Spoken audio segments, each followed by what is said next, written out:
Hey guy, close your eyes and step back to the year 1872. You're in a quiet parlor in a modest home in Boston, where the air smells faintly of rose water and varnished wood. A ticking clock on the mantel breaks the silence, and the rustle of layered skirts glides softly across the rug. In the corner, a young woman sits with her embroidery, casting shy glances toward the gentleman caller seated stiffly across from her. Between them, a chaperone, a cup of lukewarm tea, and about 10 feet of emotional distance. Tonight, let the repressed and rigid world of Victorian American courtship carry you gently into rest. Let go of texting etiquette and ghosting woes. Let go of swipes and status updates. You're entering a world where even saying hello took days of planning, approval from your mother, and a properly engraved calling card. You'll take on the role of a young person just entering the marriageable stage of life, with your future hinging not on passion, but on posture, parental consent, and your ability to smile at the right time without showing too much tooth. You'll navigate the peculiar rituals of leaving calling cards, enduring endless visits in stiff parlors, and practicing coded fan gestures that might be mistaken for sneezes. All the while, you'll try desperately not to break the rules of decency by accidentally enjoying yourself. Was it romantic? Not quite. Was it scandalous? Only if someone touched your glove. Was it boring? Deliciously so fluff your pillow, loosen your corset of modern stress, and slip back into the genteel absurdity of a time when love came wrapped in lace, silence, and at least 3 layers of societal expectation. Now, breathe softly and let your journey begin.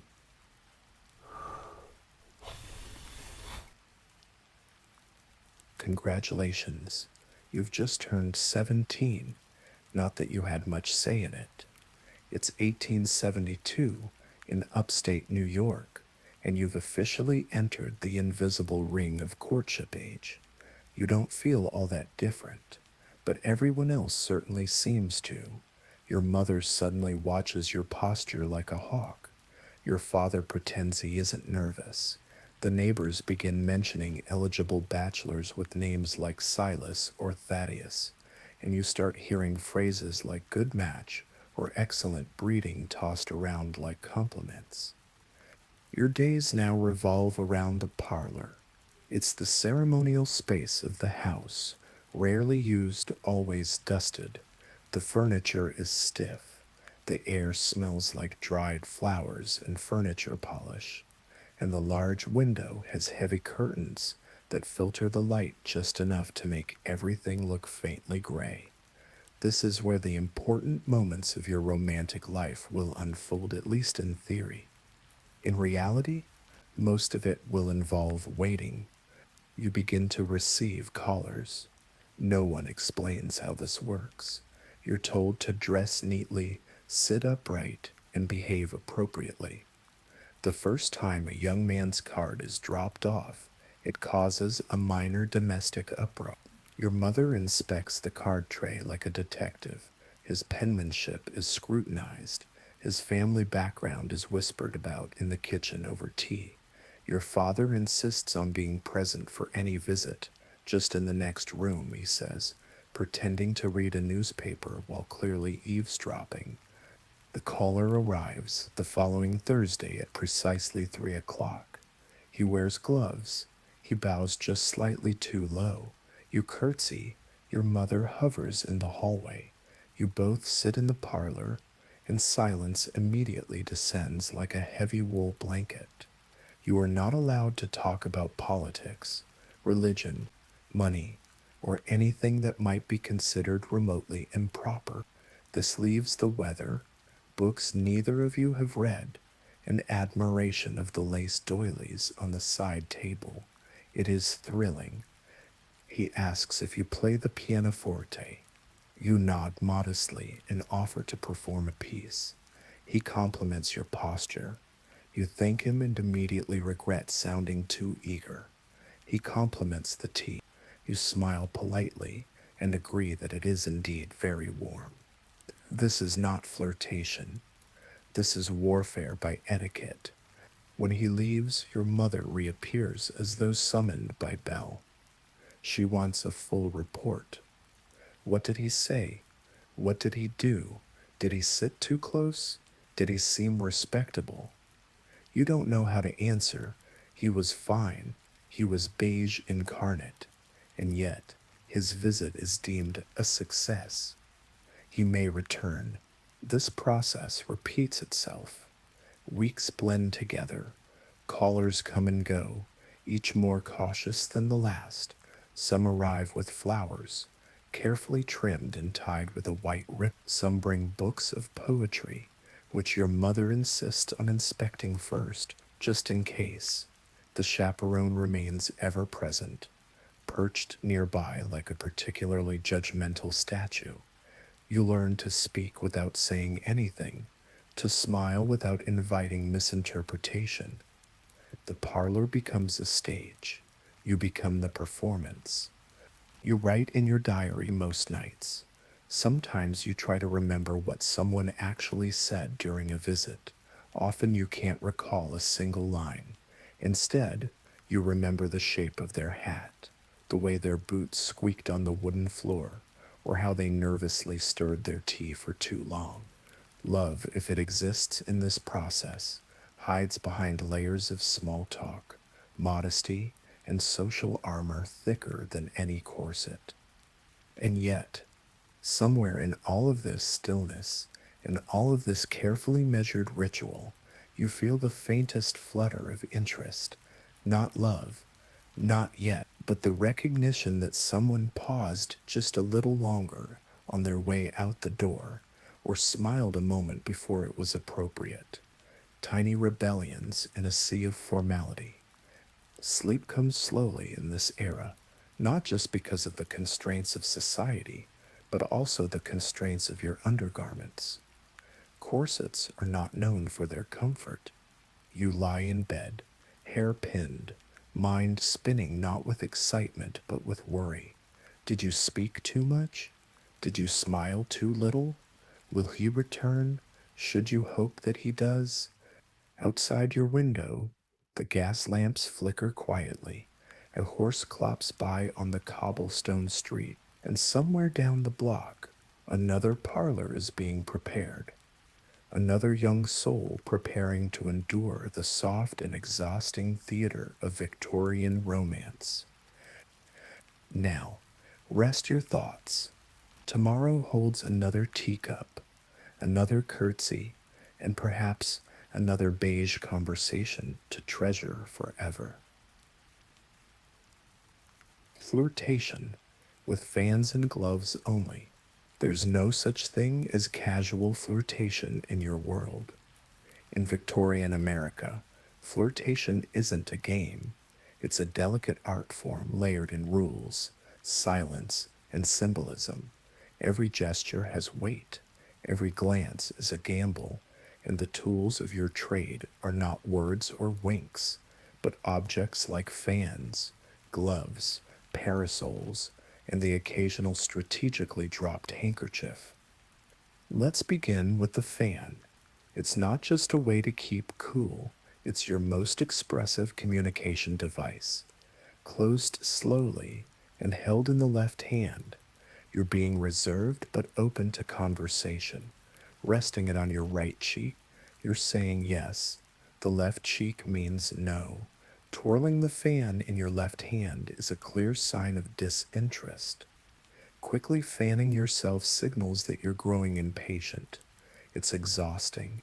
One wrong flick, and you might declare romantic war when you meant to say maybe. Then there are gloves. You never go out without them. A lady's gloves are more than fashion. They are armor. You do not remove them during visits unless the caller is family. If a suitor touches your gloved hand, that's daring. If he touches your bare hand, it could be scandalous. If you remove your gloves in his presence without invitation, well, the entire neighborhood will be whispering about it by Tuesday. Handkerchiefs are another matter altogether. Dropping one isn't clumsiness, it's strategy. A dropped handkerchief is a subtle invitation to initiate contact, a way to allow a gentleman to demonstrate gallantry. He retrieves, he offers it back. You lock eyes for 2 full seconds. Your chaperone clears her throat loudly.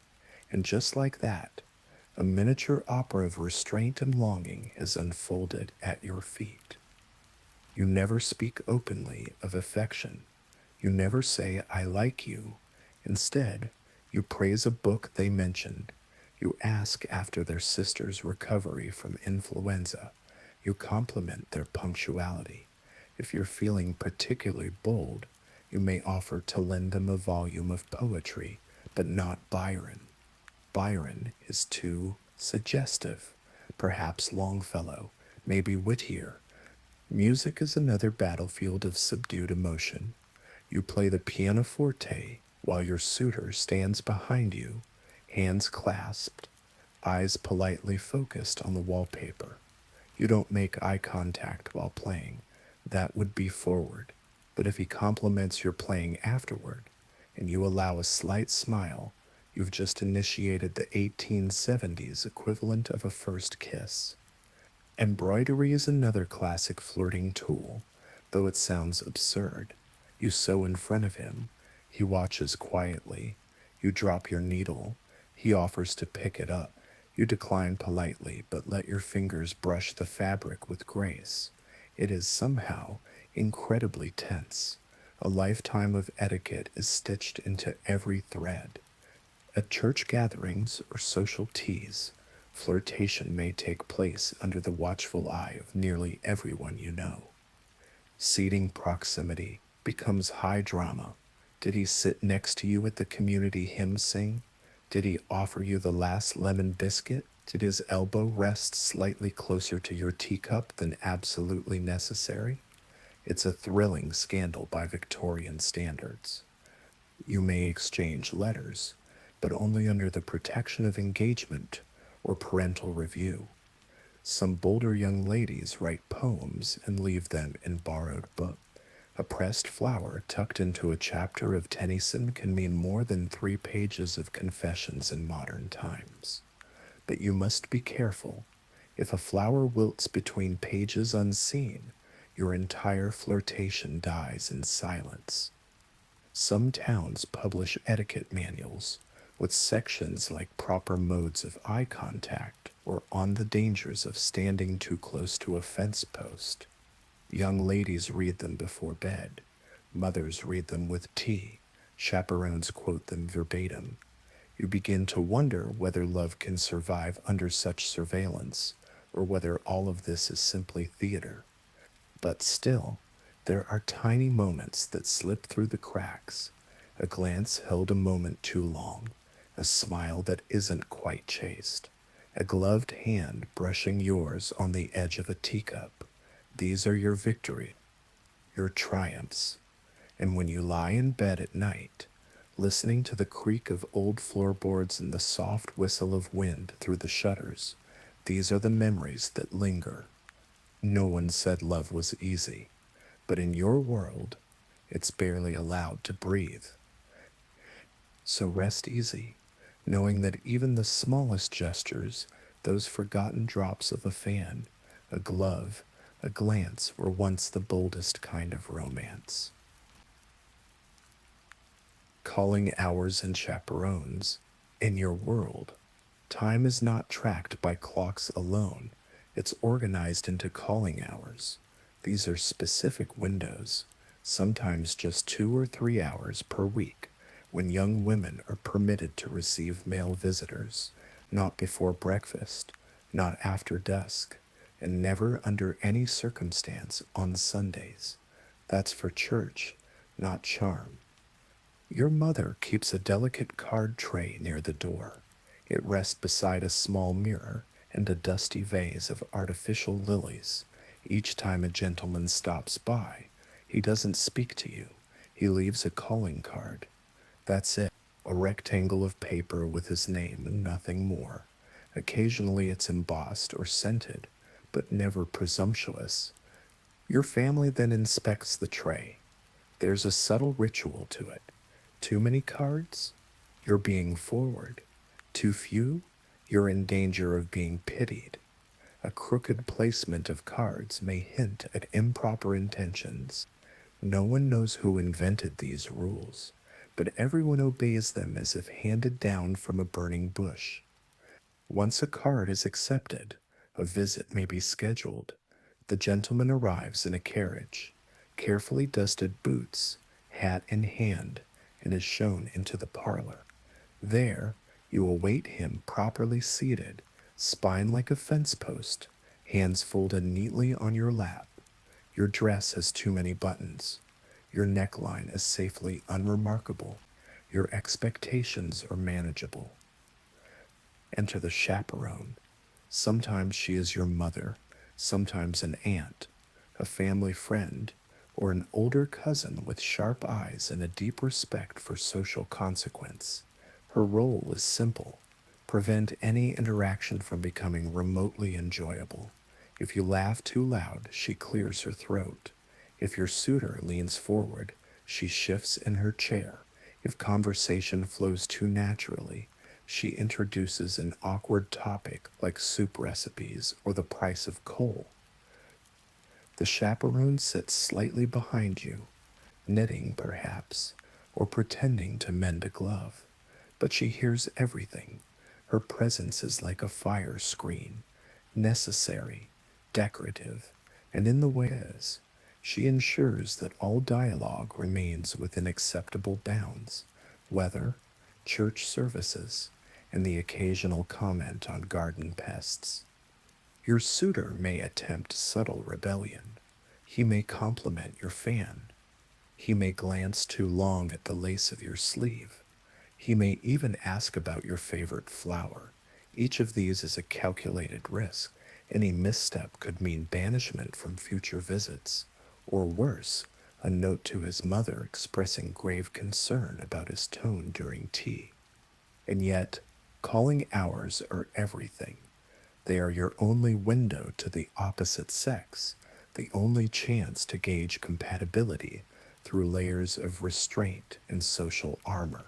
Some girls dread them, others live for them. You find yourself caught somewhere in between, both weary and alert, like a soldier stationed at the world's most polite battlefield.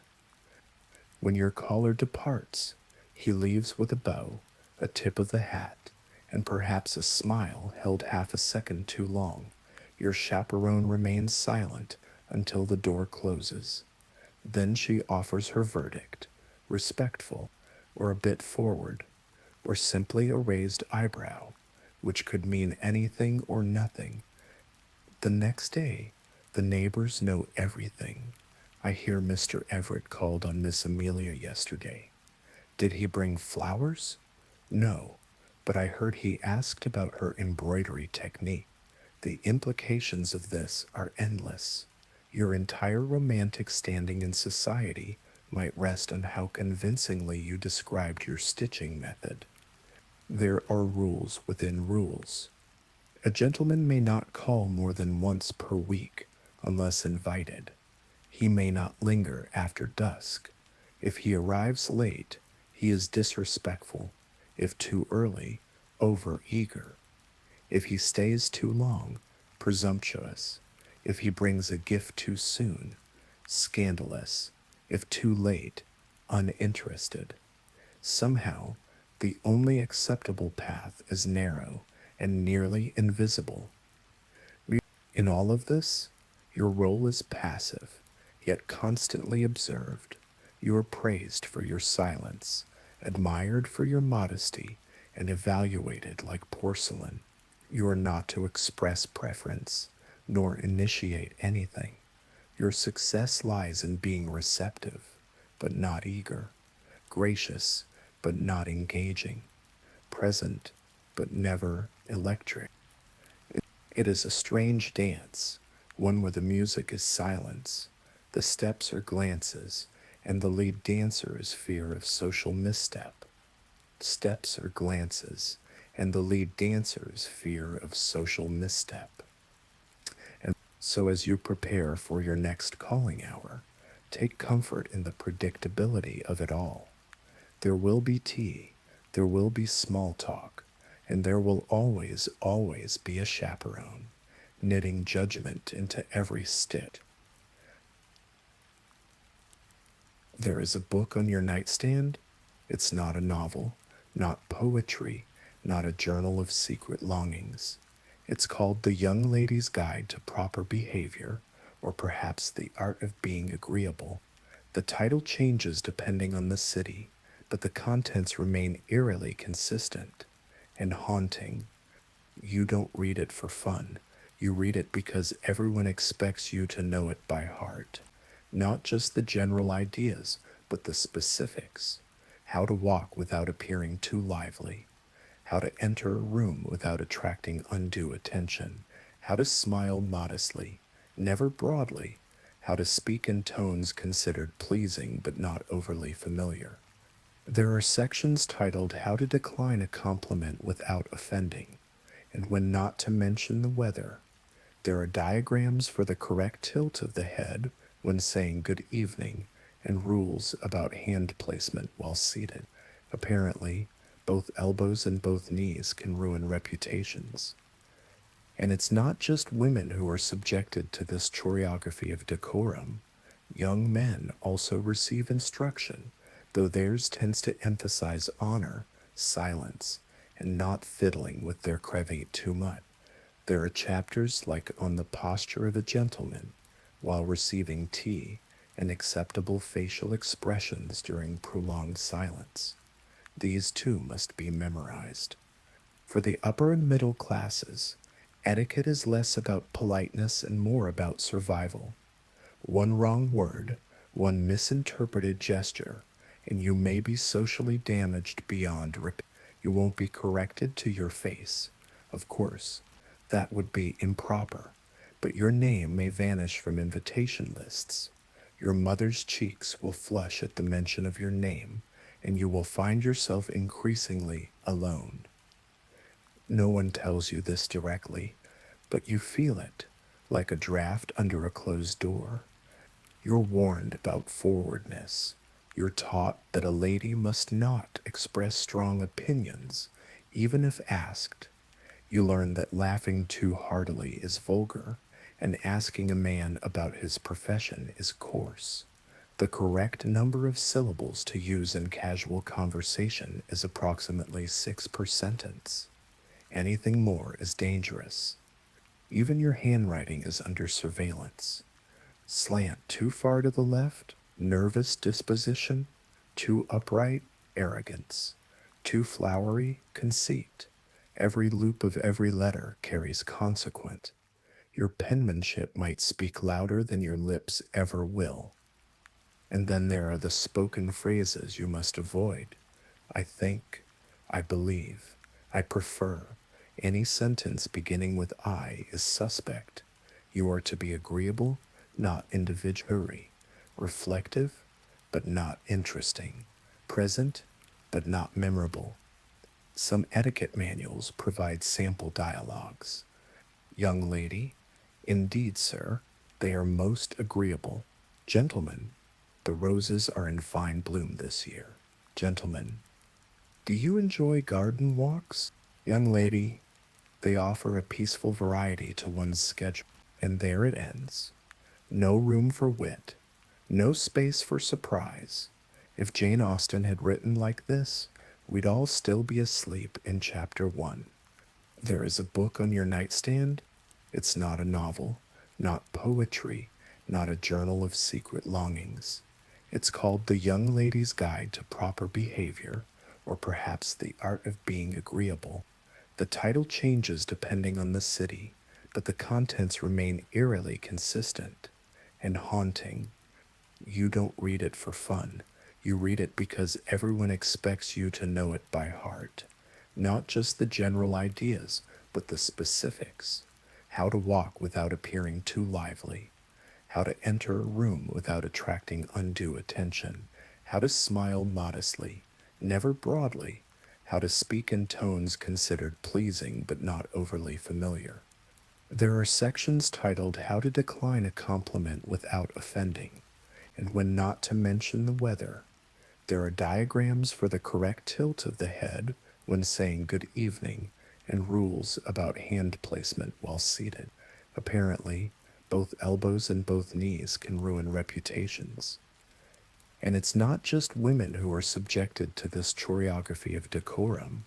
Young men also receive instruction, though theirs tends to emphasize honor, silence, and not fiddling with their crevette too much. There are chapters like On the Posture of a Gentleman while receiving tea and acceptable facial expressions during prolonged silence. These too must be memorized. For the upper and middle classes, etiquette is less about politeness and more about survival. One wrong word, one misinterpreted gesture, and you may be socially damaged beyond repair. You won't be corrected to your face. Of course, that would be improper, but your name may vanish from invitation lists. Your mother's cheeks will flush at the mention of your name, and you will find yourself increasingly alone. No one tells you this directly, but you feel it, like a draft under a closed door. You're warned about forwardness. You're taught that a lady must not express strong opinions, even if asked. You learn that laughing too heartily is vulgar, and asking a man about his profession is coarse. The correct number of syllables to use in casual conversation is approximately 6 per sentence. Anything more is dangerous. Even your handwriting is under surveillance. Slant too far to the left, nervous disposition; too upright, arrogance; too flowery, conceit. Every loop of every letter carries consequence. Your penmanship might speak louder than your lips ever will. And then there are the spoken phrases you must avoid. I think, I believe, I prefer. Any sentence beginning with I is suspect. You are to be agreeable, not individual; reflective, but not interesting; present, but not memorable. Some etiquette manuals provide sample dialogues. Gentlemen, the roses are in fine bloom this year. Young lady, indeed, sir, they are most agreeable. Gentlemen, do you enjoy garden walks? Young lady, they offer a peaceful variety to one's schedule. And there it ends.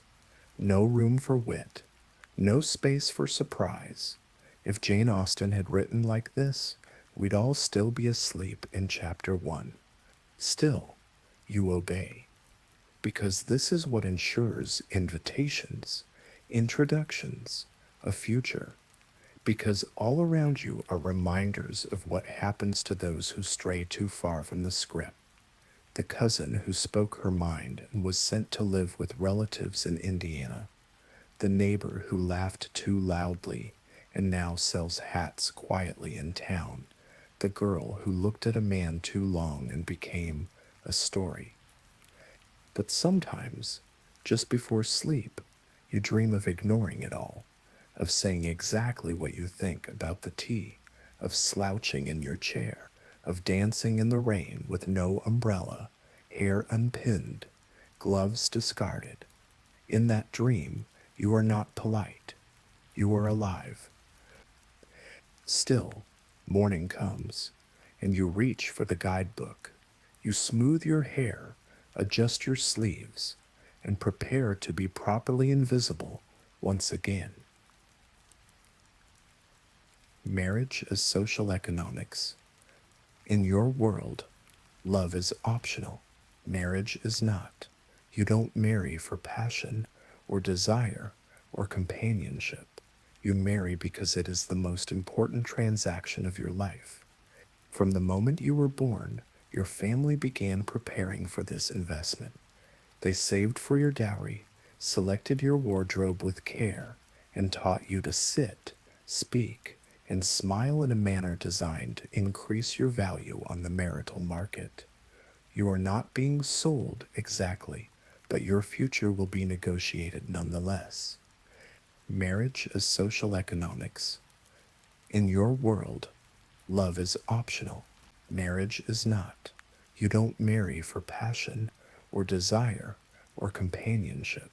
You marry because it is the most important transaction of your life. From the moment you were born, your family began preparing for this investment. They saved for your dowry, selected your wardrobe with care, and taught you to sit, speak, and smile in a manner designed to increase your value on the marital market. You are not being sold exactly, but your future will be negotiated nonetheless. Let's begin with the dowry.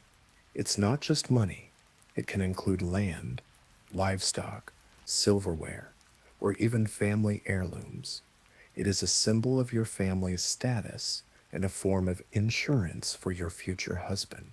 If you should die young or prove disappointing, the dowry remains a gentle reminder that affection can be measured in coin. Men, too, must bring something to the table: property, prospects, pedigree. A good name is worth more than a good heart, and a father with connections is better than a son with feelings. This is not cynicism. This is reality. The courtship dance is often just a long negotiation in polite disguise. You may be told you have choices, and in some cases, you do, but the boundaries are narrow. A man who is too poor, too low born, or too strange is not considered appropriate, no matter how charming his conversation or kind his eyes. The right suitor must fit within a delicate framework, financially suitable, socially acceptable, and preferably dull enough to avoid any future scandals. Families will orchestrate opportunities: a dinner invitation here, a mutual church pew there, a carefully planned picnic outing that just happens to seat you side by side, a walk in the garden while your mothers pretend to discuss tulip. It all appears spontaneous, but make no mistake, this is a strategy. You are being positioned. Sometimes a match is made with little input from you. A father may say, "Mr. Cole has prospects." Your mother nods, and just like that, you're expected to warm to the they of a man whose only distinguishing feature is punctuality and polished boots. If you object, you are being difficult. If you protest too much, you are risking spinsterhood. You might think this only applied to the rich. It didn't. Even among modest families, marriages were economic partnerships. A marriage might mean consolidating two small farms or improving your chances of inheriting your uncle's general store. Romance was fine for novels. Real life had bills. And yet, some did find affection within the system. Two people might slowly learn to appreciate one another. A fondness might grow from shared routine and quiet conversation. But this was the exception, not the rule. The system was not built for connection, it was built for survival. You are told to temper your expectations. Marriage will bring you stability, respectability, perhaps children. It will not bring you laughter or butterflies or late night confessions under starlight. You may dream of such things, but only in private. On the day you become engaged, there will be gifts. There will be polite applause. There may even be relief. Your mother will smile as if a great task has been completed. Your father may offer the young man a handshake, or more extravagantly, a nod. But beneath the celebration, you may feel something else. Not regret, not grief, something quieter. A subtle closing of doors, a new script handed to you, even more rigid than before. You are no longer waiting to be chosen. You have been assigned a role, and the curtain is rising. So, tonight, as you drift into sleep, think not of passion, but of property, of futures negotiated over teacups, of names written beside dowries, and of how much love can cost, even when no one dares mention the price. Engagement still no touching, please. Well, congratulations. You are officially engaged. There is no fanfare, no kneeling in candlelight, no spontaneous proposals by moonlit fountains. It happened after tea. Your father gave his permission. Your mother approved the match. The suitor cleared his throat and mumbled something resembling intention. You nodded, and now you are promised. But don't misunderstand. Engagement is not liberation. It is simply a new chapter in the same book of restriction. You still require a chaperone. You may now walk together in public, but only during daylight, and only if you maintain proper distance. 6 inches is permissible. 5 is daring. 4 might trigger gossip that outlasts empires. You may exchange letters now, carefully worded, reviewed if necessary. Affection is allowed, but poetic metaphors are discouraged. Anything too passionate might suggest an undisciplined temperament, and no pet name, dear Miss Thompson, will suffice. As for physical contact, well, it remains elusive. A gloved hand on a gloved arm is allowed, provided the moment is brief and witnessed. A pat on the hand is thrilling. A kiss, unthinkable. Engagement is a limbo, not yet wed, no longer just acquaintances, suspended in an invisible net of expectation. Gifts are exchanged now, but even these are coded. A book of poetry is acceptable if the poet is sufficiently moral. A brooch is bold. A lock of hair is reserved for the truly reckless, and anything that might be worn near the neckline is suggestive. Jewelry may as well be scandal if it shines too brightly. You are now expected to behave with dignity. No excessive joy, no visible impatience. You must not appear too eager to be married. Such eagerness could reflect poorly on your character. Likewise, you must not appear uncertain. Doubt is socially unattractive, so you smile, gently, consistently, even when you're unsure why you're smiling at all. You begin making preparations not for love, but for a household. What linens will you bring? What dishes? Will your new home have a piano? Where will you store your good gloves? Your mother helps with lists. Your aunts whisper advice you didn't ask for. Your younger cousins eye you like you're halfway to sainthood or martyrdom. Your fiancé continues to visit, always on time, always with polite conversation. He never leans too close, never says anything inappropriate.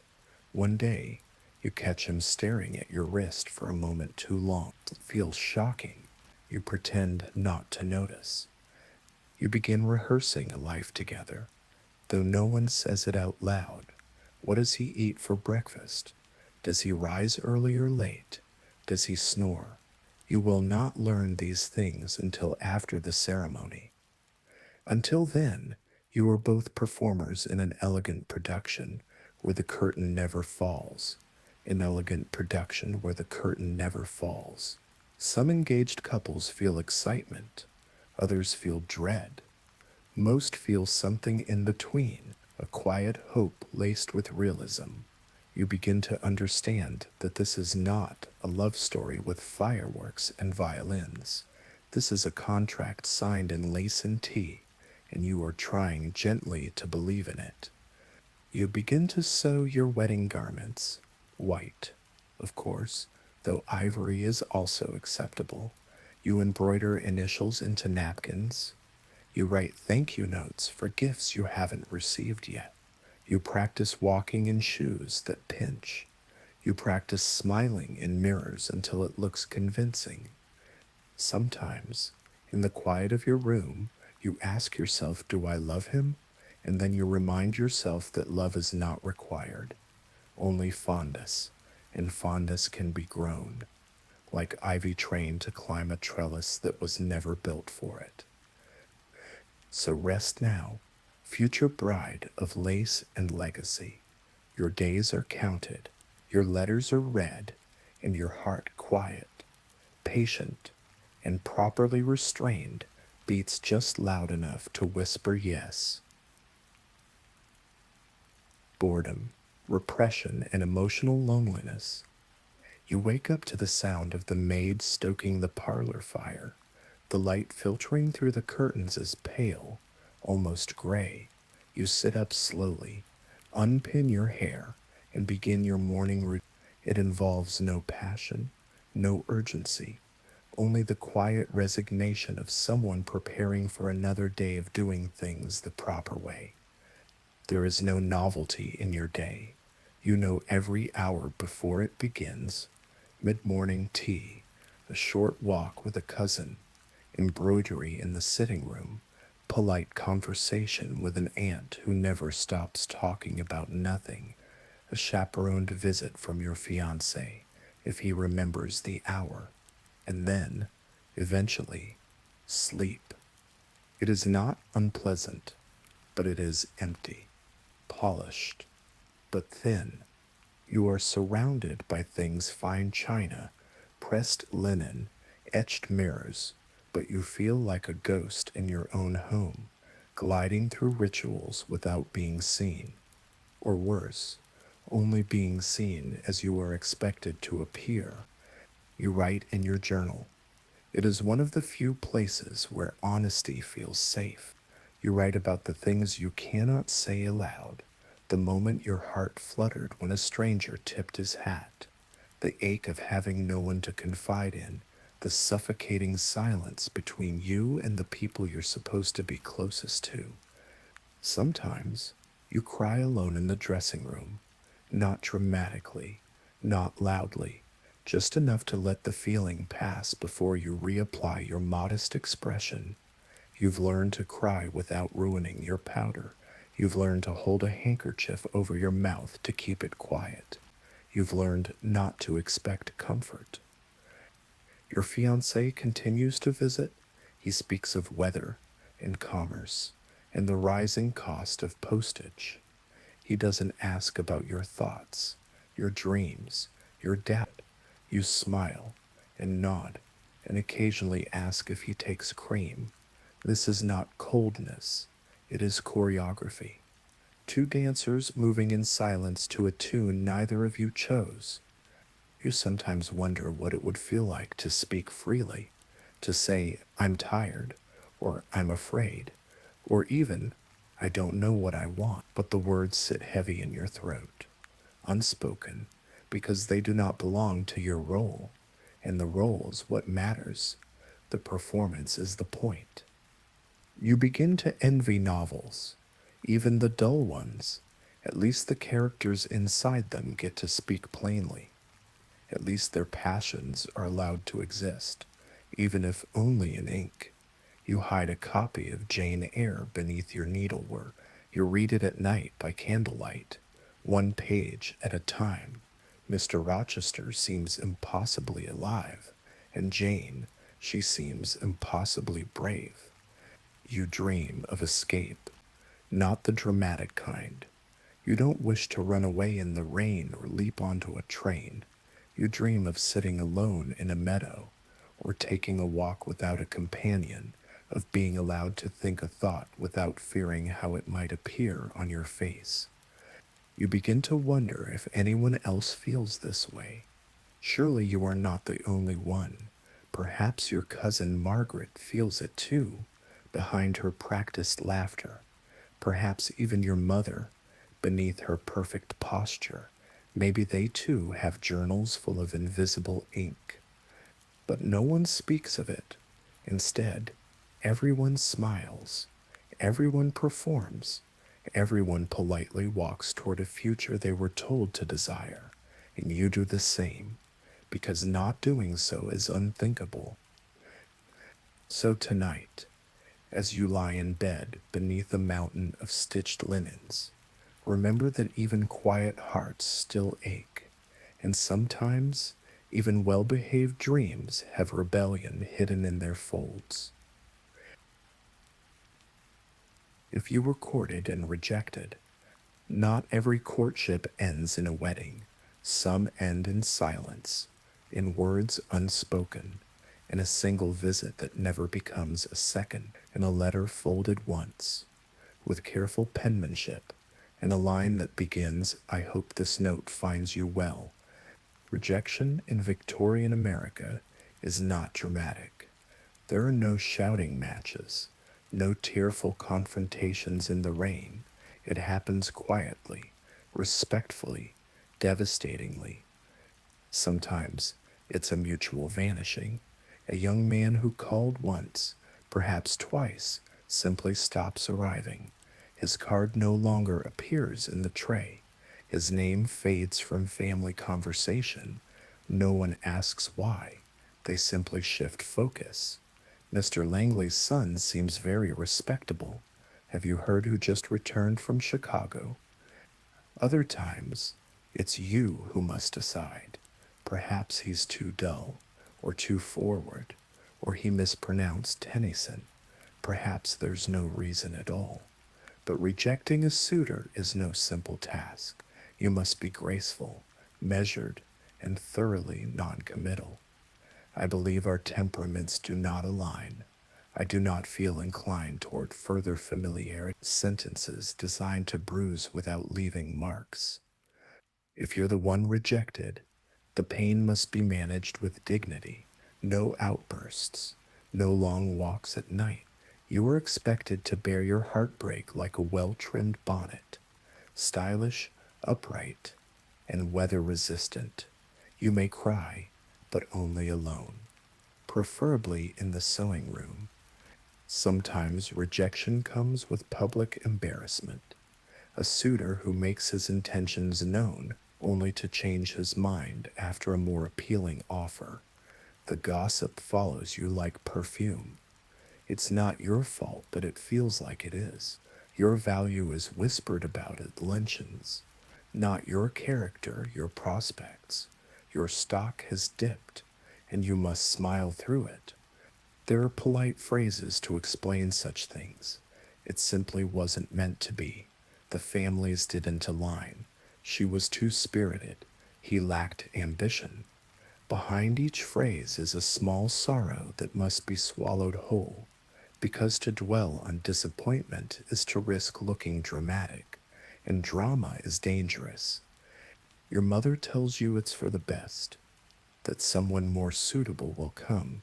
She says it with a voice that is half comfort, half calculation, because behind every consolation lies a clock. Your mother tells you it's for the best, that someone more suitable will come. She says it with a voice that is half comfort, half calculation, because behind every consolation lies a clock. And yet, you feel relief too. Relief that you are not bound to a future with someone who made your skin feel tight, who spoke too much of land prices and not enough of anything real. But that relief comes with guilt. You should be grateful anyone called at all, or so you're told. You see other young women married quickly, settled, content, or so it seems. You wonder if they too were once rejected, if they too stared at the ceiling wondering whether the silence meant disinterest or indecision, if they too had moments of wondering whether it was their face, their laugh, their grammar, or just nothing. But you survive it. You move forward. You walk through town with your head held a little higher than necessary. You sip tea more thoughtfully. You engage in conversation about tulip bulbs as if the topic were sacred scripture. You rebuild your poise with every passing day. And quietly, you hope again. You glance up when the bell rings at the door.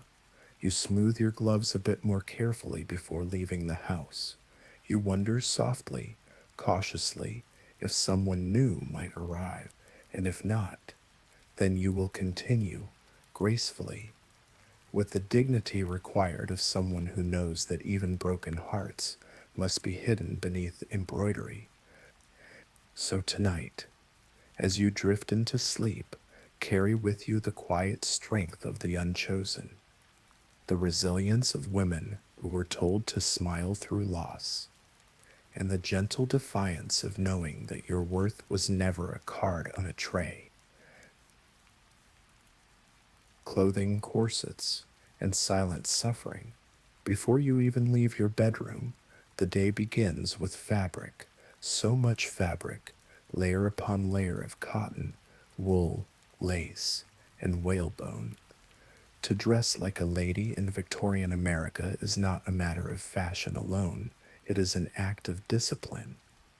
The corset comes first. Its purpose is not just to shape you, but to remind you where your limits lie. It restricts your breath, narrows your waist, and ensures your spine maintains an unnatural grace. Some are laced tightly enough to leave bruises, others cause fainting, but fainting too is fashionable so long as it is done with elegance. Then come the petticoats. Not one, not two, often three or four. Heavy, scratchy, necessary. Their job is to create volume, to make you appear more delicate by the sheer effort it takes to move. You cannot run in these clothes. You cannot even walk quickly. You glide like a ship made of linen and silence. Your dress is the final barrier. High neckline, long sleeves, fitted bodice, often in dark or neutral tones, because brightness is associated with frivolity. The buttons are endless, some at the back, requiring assistance to fasten. You cannot dress yourself completely. Independence is not built into the wardrobe. Your shoes are narrow, often too small, designed to shape your feet into something dainty. Comfort is not the goal. Proper posture, you learn to walk with a straight back, short steps, and eyes lowered just enough to seem modest but not shy. And then there are the gloves, always gloves, even in summer, even indoors. Your hands must be covered, concealed, protected from the gaze of others, because bare hands suggest availability, or at the very least, an alarming disregard for social decorum. Each element of your attire is a signal, not to express who you are, but who you are not. Not loud, not loose, not bold. You must be soft, contained, properly folded like a well-packed trunk. Dressing takes time. Undressing takes longer. Changing from day dress to dinner dress requires a full reset. And if guests are present, you must never be seen in transition. The image must remain intact, always polished, always effortful, but effortlessly so. Summer is the worst. The layers become unbearable. Your skin itches beneath the heat.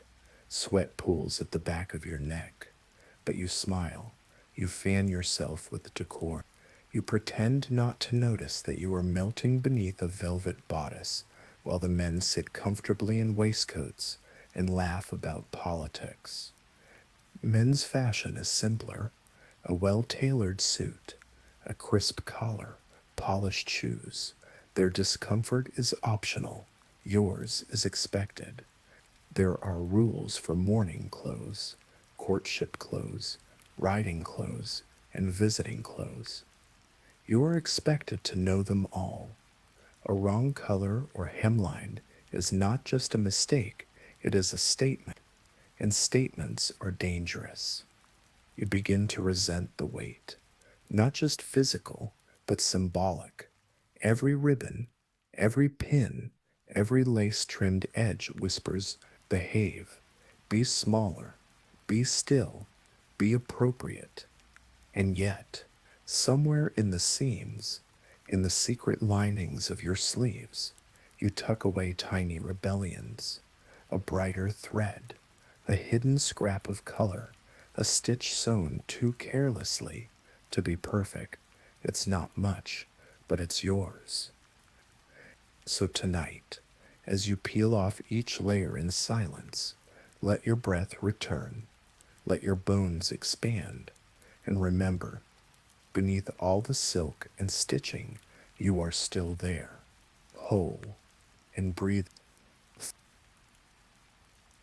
Fallen women and the fear of impropriety. There are things worse than heartbreak in Victorian America. One of them is impropriety. A single moment of perceived indecency can cast a long shadow over your name. You do not need to be wicked to be rude. You only need to be seen at the wrong time, in the wrong place, with the wrong expression. They call them fallen women. The phrase itself is soft, almost poetic, but its meaning is sharp.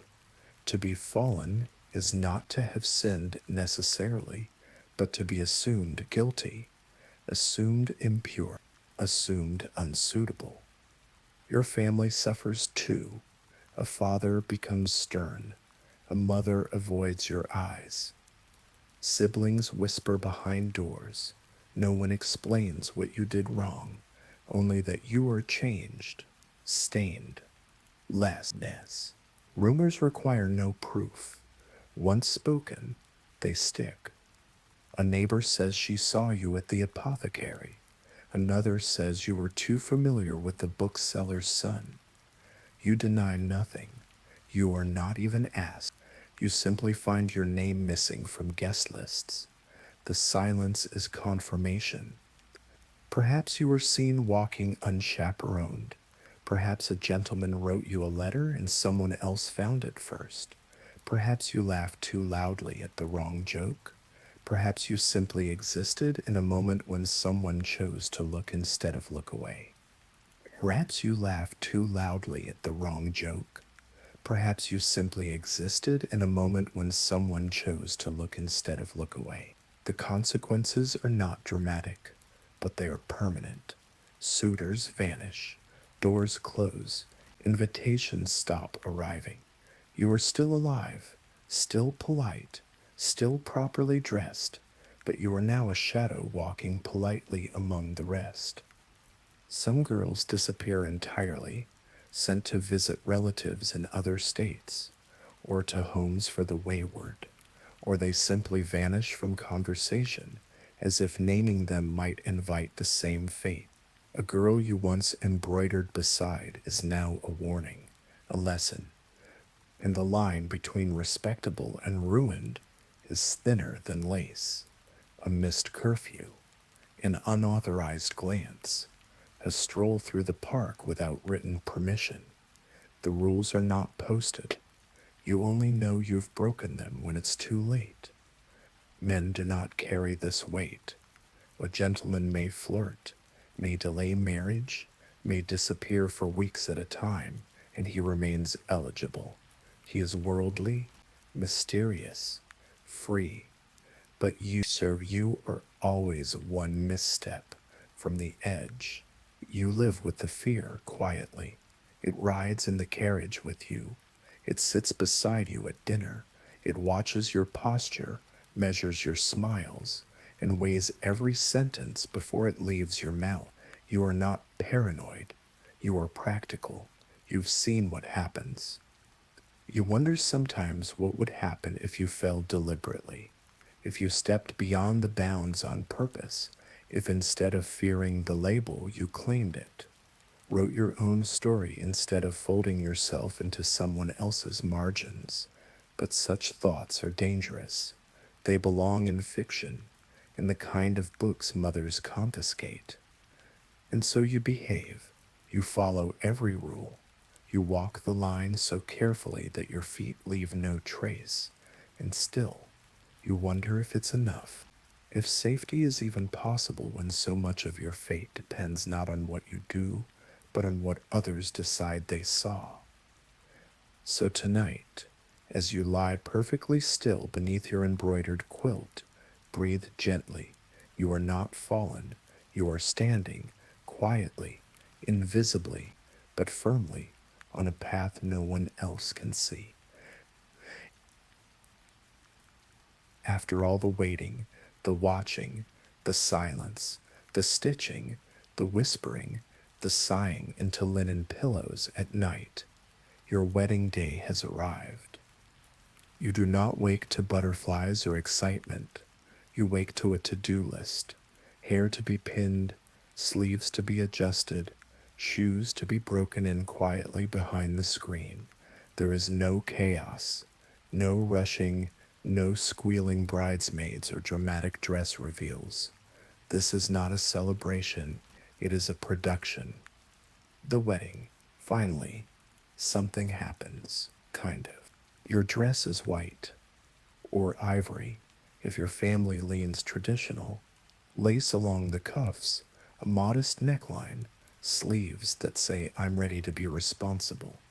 You wear gloves, of course, not just for fashion, but to keep the moment from being too personal. There is no music as you dress, just the sound of pins, hushed instructions, and the occasional sniffle from your aunt who insists on crying even when no one else will. You sit very still as your mother adjusts your veil. She does not say, I'm proud of you. She says, don't fidget. The ceremony takes place in a church, or perhaps a parlor if the weather's poor.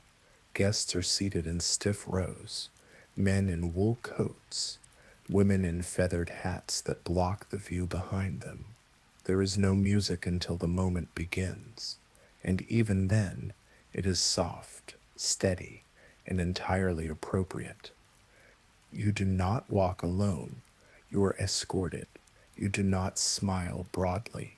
You allow a gentle expression to rest on your face, somewhere between contentment and perfect stillness.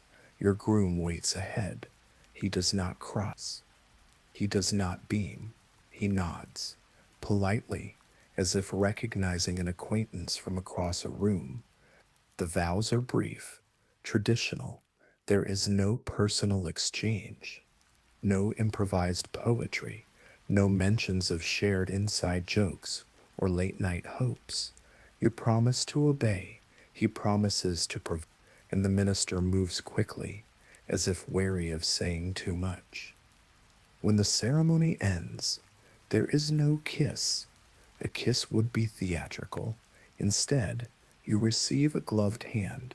You take it, and together you turn to face the future, side by side, like two chairs set just far enough apart not to touch. And then, before the sun sets, you depart into a carriage or a borrowed wagon, perhaps headed to a nearby town for a brief honeymoon. But even then, you are not alone. Your bags are packed by others, your schedule whispered by your mother to the driver, your life now merged with someone else's elegantly, politely, and entirely under supervision. Gifts are placed on a table, a butter dish, a monogrammed napkin set, perhaps a set of candlesticks. Each item says the same thing: be useful, be orderly, be quiet. The reception is modest. Tea is served. A cake is cut. Small forks tap porcelain. There is no dancing unless your family is particularly daring or southern. People make short speeches. Most include references to duty, household harmony, and well-bred children. Someone toasts your future with watery sherry. You nod. Again, there is no triumphant exit, no flower petals, no sparkler tunnel or shouting crowd, just a few waves, a long blink, and the sound of hooves on gravel as you move forward into marriage, as quiet and composed as the bride you were trained to be.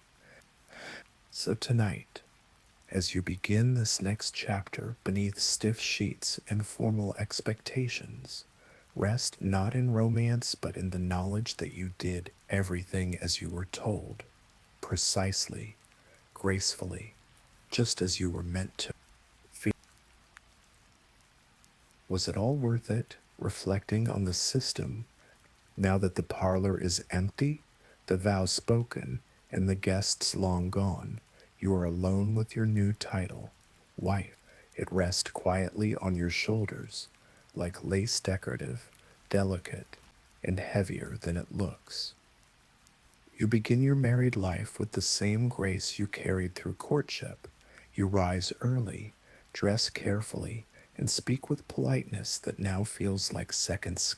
There are tasks to learn: how to manage the household accounts, how to oversee servants without seeming proud, how to host without ever taking up too much space.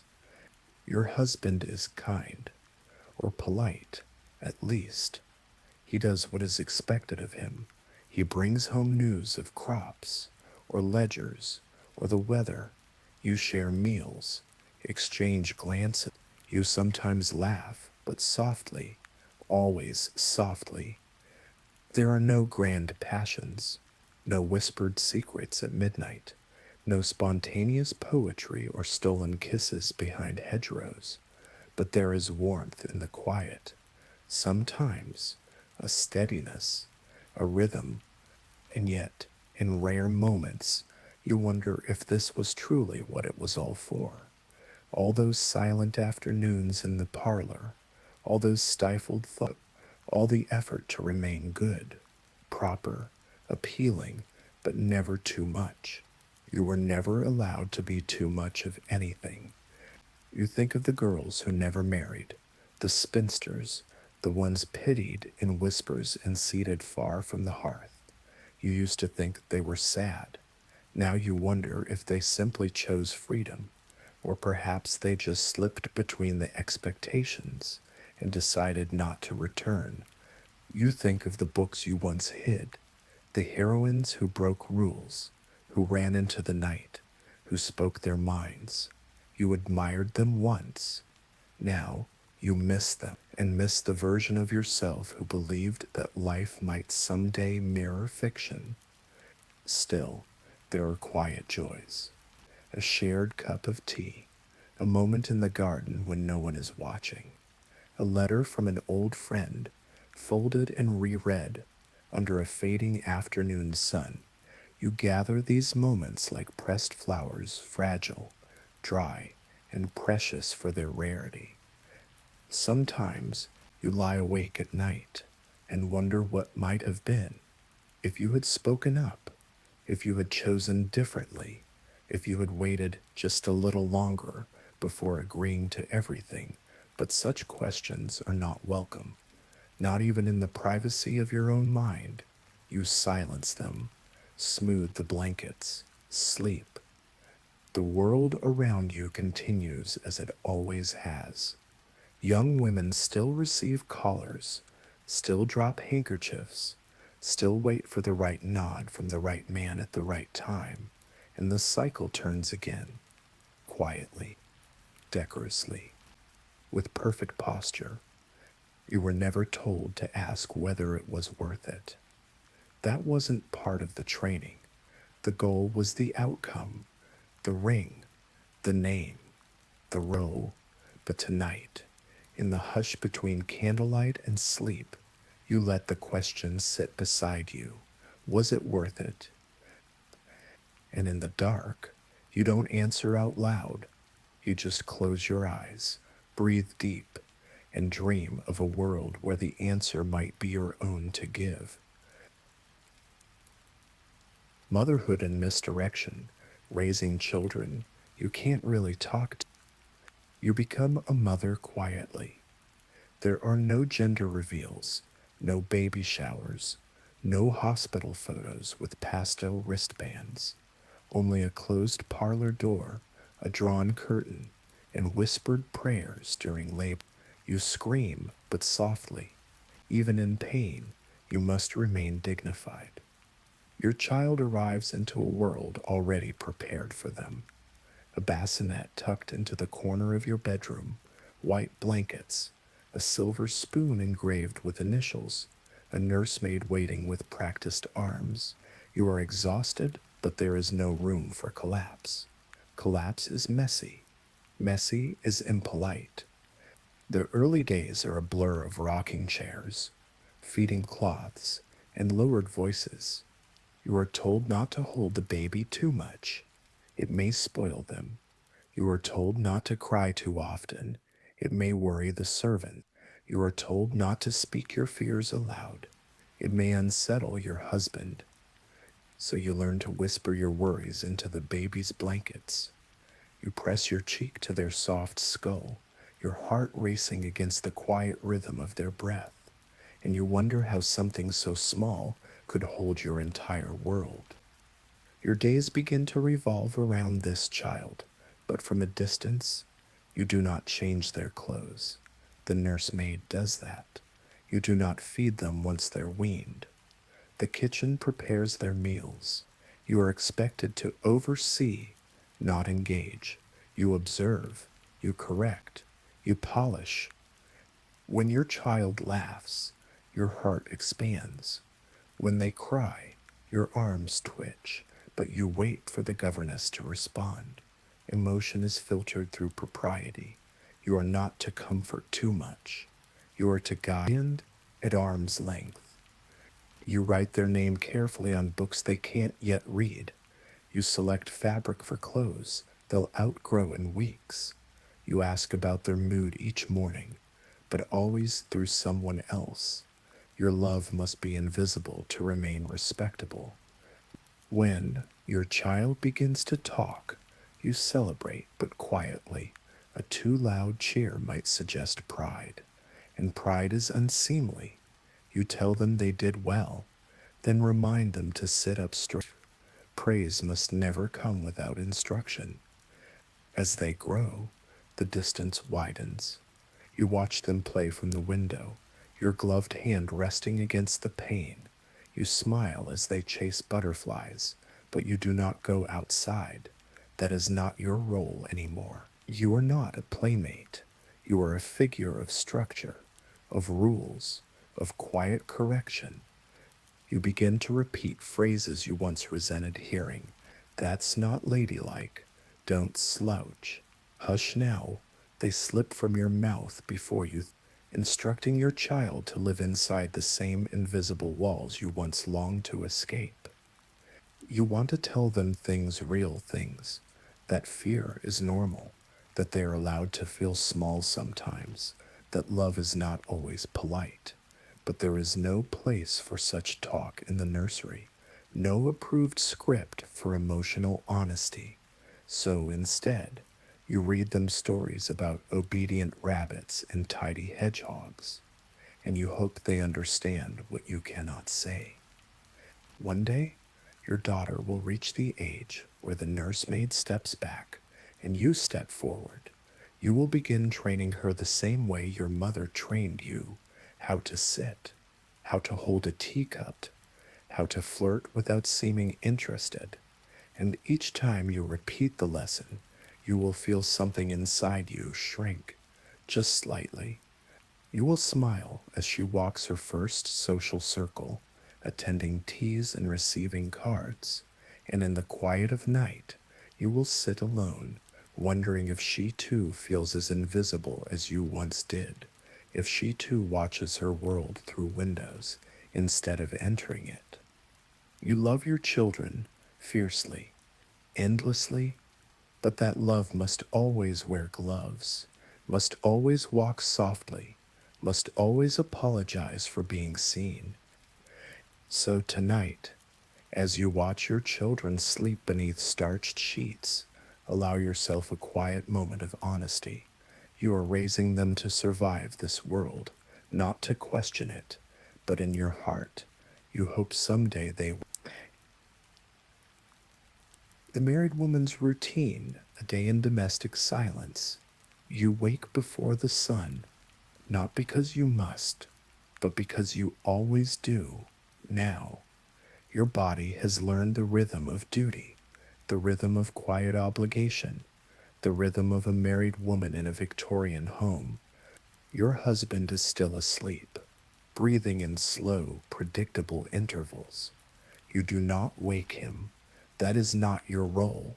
You rise gently, quietly, pulling your dressing gown across your shoulders before your feet touch the floor. The rug is cold beneath your toes. Everything is cold in this house before breakfast. Downstairs, the maid stirs the fire. You nod politely. You do not speak. You never speak first. That too has become part of your rhythm. Your words have learned to wait for permission. You drink your tea alone in the sitting room. It is still dark outside. You listen to the faint creaking of wood warming to the fire. You hold your teacup with both hands, not because it is heavy, but because it is something to hold. Soon, the house begins to wake. Footsteps overhead, a door closing, the sound of water being poured from a pitcher into a basin, the world returning to life. But you remain still, prepared. Your husband enters the dining room at 8. He says good morning. You return the greeting. He asks if the eggs are fresh. You assure him they are. He eats. You watch. You do not eat yet. Your place is beside him, not opposite, not equal, present, but unobtrusive. He finishes and leaves for the office. A kiss is offered on the forehead, gentle, predictable, a gesture more ceremonial than intimate. You walk him to the door, wave once, and close it quietly. Then the real work begins. You review the household ledger. You inspect linens. You write a letter to your mother, filled with sentences that reveal nothing. You supervise the kitchen. You remind the maid not to overboil the laundry. You remind yourself not to correct her too sharply. Kindness must always appear gentle, never firm. By mid-morning, you walk in the garden, not for pleasure, but for posture. A stroll keeps you slender, refined, properly pale. You wear gloves even in sunlight. You greet the neighbor's wife through the hedge, compliment her roses, and say you mustn't linger. She nods with equal politeness, equally trapped. You return to your sewing chair. Embroidery awaits. You mend a napkin no one uses. You embellish a collar that will be covered by your hair. You sew not for utility, but to prove you are industrious. Quiet hands mean a quiet spirit, and a quiet spirit is a safe one. You eat lunch alone, a bowl of broth, bread, nothing heavy. Heavier food makes the body slow. Slowness invites laziness. Laziness invites judgment. You chew carefully, as if someone were watching. In the afternoon, you write notes of thanks for yesterday's visit from the minister's wife. You dust shelves already dusted. You rearrange a vase for the third time this week. You review the dinner menu. Roast chicken, stewed turnips. It will do. Everything always will do. You check the mirror before he returns. Your hair is in place, your skirt unwrinkled, your cheeks lightly pinched for color, your eyes neutral, your lips. You remind yourself to ask him about his day, but not too eagerly. Dinner is quiet. He talks. You nod. You respond when prompted. He does not ask how your day was. That would be strange. What could you possibly have to report? The napkins are still white. The roast was tender. The silence intact. After dinner, he reads. You sew. The fire crackles. Time drips by like honey left out in winter. Slow, thick, endless. You excuse yourself first. Always first. You light your candle. You undress behind the screen. Remove the corset. Layer by layer, each tie feels like an apology. You put on your night dress. You fold your hands over your stomach. You lie still. He joins you later, says nothing, blows out the candle. The darkness is familiar, the ceiling invisible. Your thoughts return to themselves. Did anything happen today? Did you think anything or was it all display?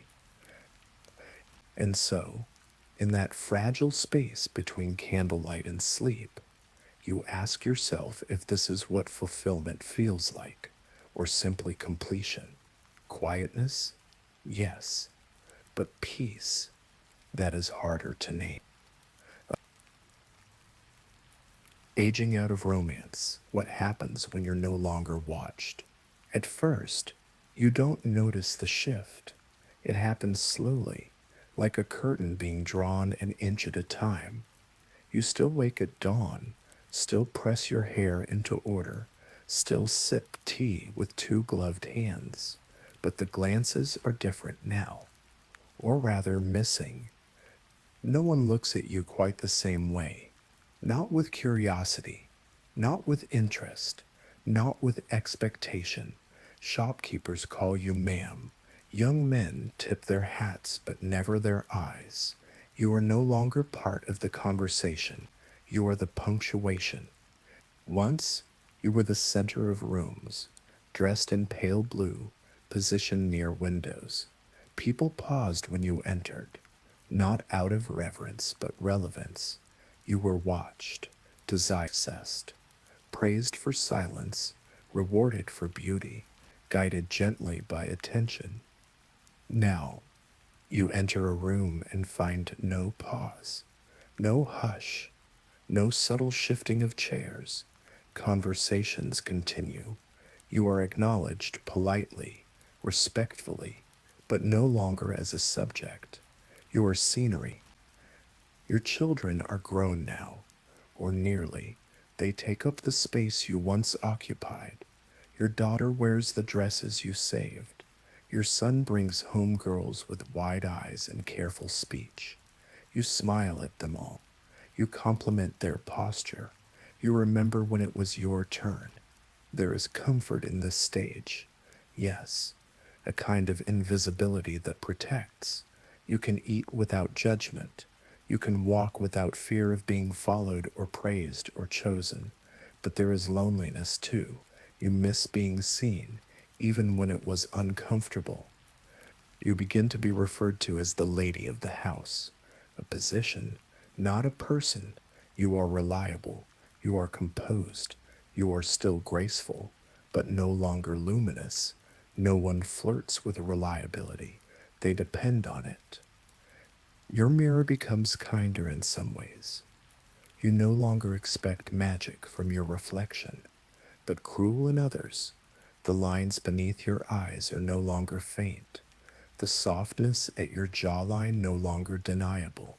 Your hands, the ones that once wore gloves, now show veins like branches. You still receive invitations, but now as a hostess, or a guardian, or a chaperone. You sit near the punch bowl. You comment on the wallpaper. You nod approvingly at couples dancing. No one asks if you miss it. No one imagines that you might. In church, you are given the aisle seat, a gesture of respect in quiet exile. At family dinners, your stories are shorter, your advice practical. No one asks about your dreams anymore.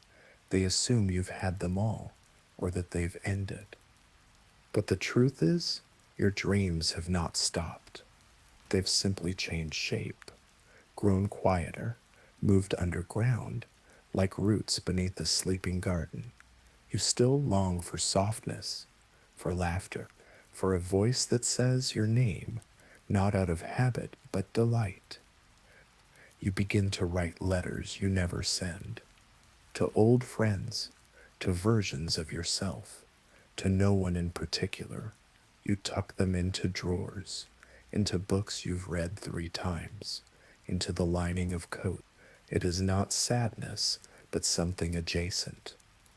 Sometimes Late at night, you pass a mirror in the hallway and catch yourself off guard, not for what has changed, but for what remains. A flicker of mischief in the eyes, a tilt of the chin, a ghost of the girl who once said too little and felt too much. So tonight, if you feel a little invisible, know this: you are still here, not fading, not finished, but unfolding, quietly, powerfully, like a candle that burns softer but longer than anyone expected. A quiet ending. You've walked the parlor floors, felt the pressure of a dozen calling cards, and sat politely through countless cups of lukewarm tea. You've followed the rules of etiquette, flirted with fans and gloves, and waited for approval more times than you can count. You've endured the silence, the rituals, the endless pressure to be graceful, but never loud. You've worn the corsets, smiled through rejection, and eventually walked down the aisle, not in triumph, but in composure. Victorian courtship was never designed to stir the heart. It was designed to maintain the pattern, keep the social machinery running, and yet, somehow, within that structure, small moments of tenderness still found their way in. A glance, a letter pressed between pages, a laugh shared when no one was listening. So tonight, as you rest in the quiet of now, let yourself drift. Let the noise of performance fade. The gloves can be set aside. The posture can soften. The tea can finally go cold. You don't need to impress anyone here. You don't need permission to rest. You've done enough. You are enough. Thank you for listening tonight, for sharing this quiet little journey into history's most repressed romance. If you enjoyed this story, feel free to like the video, subscribe to the channel, and let me know where you're listening from. I love seeing our little sleepy community grow, one peaceful night at a time. Now, close your eyes, breathe deeply, and rest. You've earned it.